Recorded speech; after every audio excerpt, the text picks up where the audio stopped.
আসসালামু আলাইকুম। বাংলা সংবাদে সবাইকে স্বাগত জানাচ্ছি ফিরোজ তোহা। শুরুতেই বিআরবি কেবলস সংবাদ শিরোনাম। আবারও মধ্যপ্রাচ্যে ভয়াবহ তৃতীয় বিশ্বযুদ্ধ শুরু হয়ে গেছে।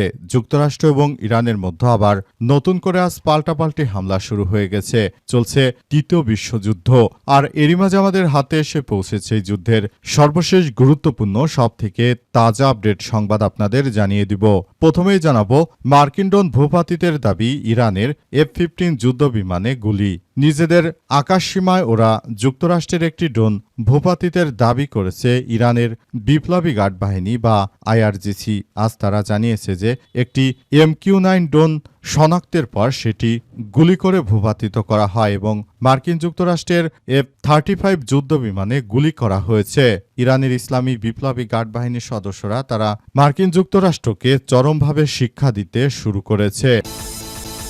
এরপর জানাবো, আলহামদুলিল্লাহ, হঠাৎ করে হাসপাতালে ইসরায়েলের প্রধানমন্ত্রী বেনিয়ামিন নেতানিয়াহুকে ভর্তি করা হয়েছে হাসপাতালে। দেশটির প্রধানমন্ত্রীর কার্যালয় সূত্র থেকে জানা গেছে যে আজ হঠাৎ করে তিনি চিকিৎসা নেওয়ার জন্য গুরুতর অসুস্থ হয়ে পড়লে তাকে হসপিটালাইজড করা হয়েছে। এদিকে উপসাগরীয় অঞ্চলে আর নিরাপদ আশ্রয় পাবে না যুক্তরাষ্ট্র, মোস্তফা খামেনির হুঁশিয়ারি। ইরানের সর্বোচ্চ ধর্মীয় নেতা মোস্তফা খামেনি বলেছেন যে উপসাগরীয় দেশগুলো আর মার্কিন সামরিক ঘাঁটির ঢাল হিসেবে কাজ করবে না। এই অঞ্চলে যুক্তরাষ্ট্র আর নিরাপদ আশ্রয় পাবে না বলে তিনি কঠোর হুঁশিয়ারি দিয়েছেন। এবারে জানাবো, দক্ষিণ লেবাননে ইসরায়েলি বাহিনীর দুটি ট্যাঙ্ক ধ্বংসের দাবি। দক্ষিণ লেবাননে ইসরায়েলি বাহিনীর দুটি ট্যাঙ্ক ধ্বংসের দাবি করেছে লেবাননের যোদ্ধারা। আজ বিবৃতিতে সংগঠনটি জানিয়েছে নাবা তিয়ে প্রদেশের দাবল শহরে ইসরায়েলের দুটি মেরকাবা ট্যাঙ্ক ড্রোন হামলায় ধ্বংস করা হয়েছে, খবর প্রেস টিভির। এবং সর্বশেষ জানাবো, ঢাকা টাঙ্গাইল মহাসড়কে 13 কিলোমিটার যানজট। ঈদুল আজহাকে সামনে রেখে ঘরমুখ মানুষের চাপ বাড়তে থাকায় ঢাকা টাঙ্গাইল যমুনা সেতু সড়কের এলেঙ্গা থেকে যমুনা সেতু পর্যন্ত প্রায় 13 কিলোমিটার এলাকা জুড়ে যানজটের সৃষ্টি হয়েছে। এতে ধীরগতিতে চলছে যানবাহন, ভোগান্তি বাড়ছে যাত্রী এবং পরিষেবায়। প্রিয় দর্শক, এতক্ষণ শুনছিলেন সংবাদ শিরোনাম, এবারে বিস্তারিত। তবে তার আগে বন্ধুরা অনুরোধ থাকবে, এই সংবাদটিতে একটি লাইক দিন। এই চ্যানেলে আপনি নতুন হয়ে থাকলে আমাদের সংবাদটি দেখতে দেখতে চ্যানেলটি সাবস্ক্রাইব করে রাখুন। কমেন্ট করে বন্ধুরা আপনার মূল্যবান মতামত জানিয়ে দিন আপনি বিশ্বের কোন দেশ থেকে বা বাংলাদেশের কোন স্থান থেকে আমাদের সংবাদটি দেখছেন এবং শুনছেন। আর বন্ধুরা, সংবাদটি আপনার সোশ্যাল মিডিয়া ফেসবুকে শেয়ার করে বন্ধুদেরও দেখার সুযোগ করে দিন। আর বন্ধুরা, আজকের এই সংবাদ সম্পর্কে আপনার মূল্যবান মতামত জানিয়ে দিন কমেন্টের মাধ্যমে। সারা বিশ্বকে আমাদের এই সংবাদটি দেখার সুযোগ করে দিন। কমেন্টে আপনার মূল্যবান মতামত লিখে এবং পাশাপাশি আপনি বিশ্বের কোন দেশ থেকে আমাদের সঙ্গে রয়েছেন সেটি আমাদেরকে জানিয়ে দিতে পারেন। বন্ধুরা, এবারে বিস্তারিত। মার্কিন ড্রোন ভূপাতিতের দাবি ইরানের F-35 যুদ্ধ বিমানে গুলি। নিজেদের আকাশসীমায় ওরা যুক্তরাষ্ট্রের একটি ড্রোন ভূপাতিতের দাবি করেছে ইরানের ইসলামী বিপ্লবী গার্ড বাহিনী বা IRGC সদস্যরা। আজ তারা জানিয়েছে যে একটি MQ-9 ড্রোন শনাক্তের পর সেটি গুলি করে ভূপাতিত করা হয়েছে।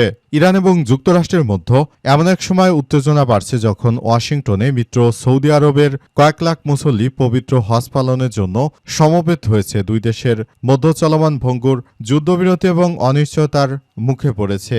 IRGCর দাবি তাদের আকাশসীমায় প্রবেশ করা একটি মার্কিন যুদ্ধবিমান লক্ষ্য করেও গুলি চালানো হয়েছে। সেটি F-35 এবং MQ-9 রিপার ড্রোন ভূপাতিত করা হয়েছে।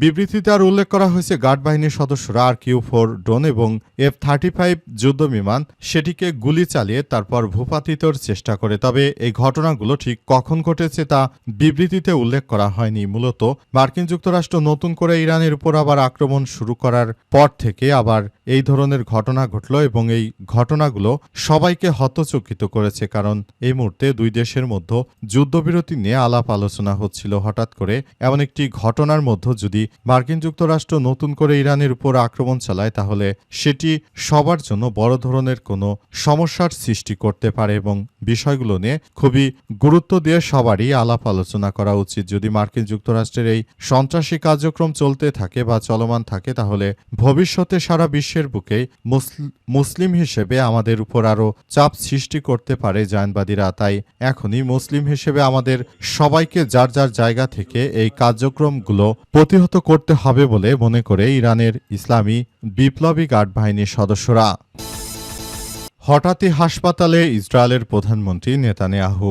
ইসরায়েলের প্রধানমন্ত্রী বেনিয়ামিন নেতানিয়াহুকে হাসপাতালে ভর্তি করা হয়েছে। দেশটির প্রধানমন্ত্রীর কার্যালয় সূত্র থেকে জানা গেছে যে আজ হঠাৎ করে অসুস্থ হয়ে পড়েছে দখলদার ইসরায়েলের প্রধানমন্ত্রী বেনিয়ামিন নেতানিয়াহু। তিনি অসুস্থ হয়ে পড়ার পরই তাকে জেরুজালেমের একটি হাসপাতালে ভর্তি করা হয়েছে। বর্তমানে তিনি সেখানে চিকিৎসাধীন অবস্থায় রয়েছেন বলে বিভিন্ন সূত্র থেকে বিষয়টি নিশ্চিত হওয়া গেছে এবং তারা যার যার জায়গা থেকে পরিস্থিতিগুলো সবাই দেখভাল করছে এবং বিষয়গুলো নিয়ে সবাই যার যার জায়গা থেকে কার্যক্রম চালাচ্ছে এবং যে কোনো মূল্যে এই ধরনের কার্যক্রম আসলে চালিয়ে যাওয়ার প্রতি সবাই ইঙ্গিত দিয়েছে এবং ভবিষ্যতে যাতে করে এই ধরনের আর ঘটনাগুলো না ঘটে সেই বিষয়গুলো দেখভাল করা হচ্ছে এবং আরও বলা হচ্ছে যে বিষয়গুলো নিয়ে সবাই একযোগে কাজ করছে এবং সবাই যার যার জায়গা থেকে এই পরিস্থিতি আসলে সুন্দরভাবে গড়ে তোলার চেষ্টা চালাচ্ছে এবং আমরা মনে করি বর্তমান সময়ে এটি সবার জন্য খুবই গুরুত্বপূর্ণ একটি অধ্যায় হয়ে দাঁড়িয়েছে।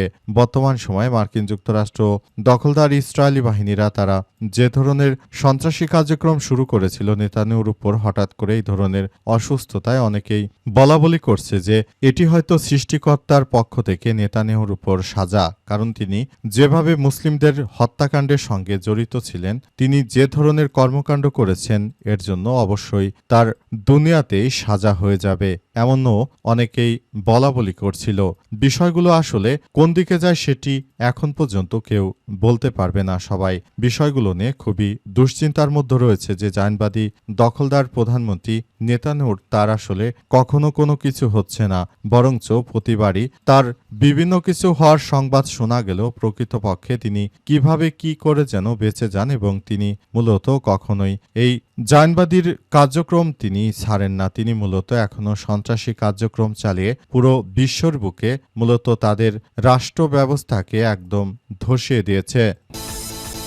উপসাগরীয় অঞ্চলে আর নিরাপদ আশ্রয় পাবে না মার্কিন যুক্তরাষ্ট্র।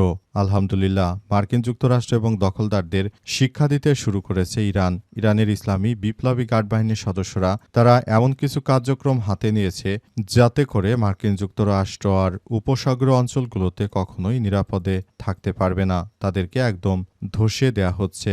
যে কোনো মূল্যে মার্কিন যুক্তরাষ্ট্রের এই সন্ত্রাসী কার্যক্রমগুলোকে একদম ধসিয়ে দেওয়ার ঘোষণা দিয়েছে ইরানের ইসলামী বিপ্লবী গার্ড বাহিনীর প্রধান এবং ইরানের সর্বোচ্চ supreme leader Ayatollah Mostafa Ali Khamenei. তিনি জানিয়েছেন যে মার্কিন যুক্তরাষ্ট্রকে এখনই শিক্ষা দিতে হবে এবং ভবিষ্যতে যাতে করে তারা এই ধরনের কোনো সন্ত্রাসী কার্যক্রম না চালাতে পারে সেই বিষয়টি আমাদের সবাইকে অবশ্যই বিবেচনায় নিতে হবে বলে ইরানের পক্ষ থেকে নিশ্চিত করা হয়েছে।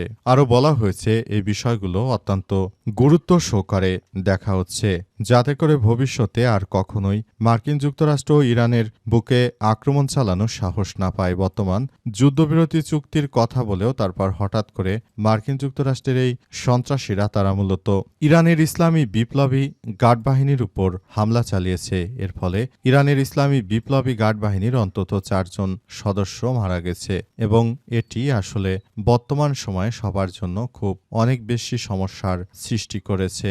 জায়নবাদীরা শুরু থেকে যে ধরনের সন্ত্রাসী কার্যক্রম আসলে চালাচ্ছিল সেটি সবার জন্য অনেক বড় ধরনের সমস্যার সৃষ্টি করেছিল। তাই জায়নবাদীদের বিরুদ্ধে এবার সর্বাত্মকভাবে প্রতিরোধের ঘোষণা দিয়েছে ইরানের ইসলামী বিপ্লবী গার্ড বাহিনীর প্রধান এবং ইরানের সর্বোচ্চ ধর্মীয় নেতা সৈয়দ মোস্তফা খামেনি।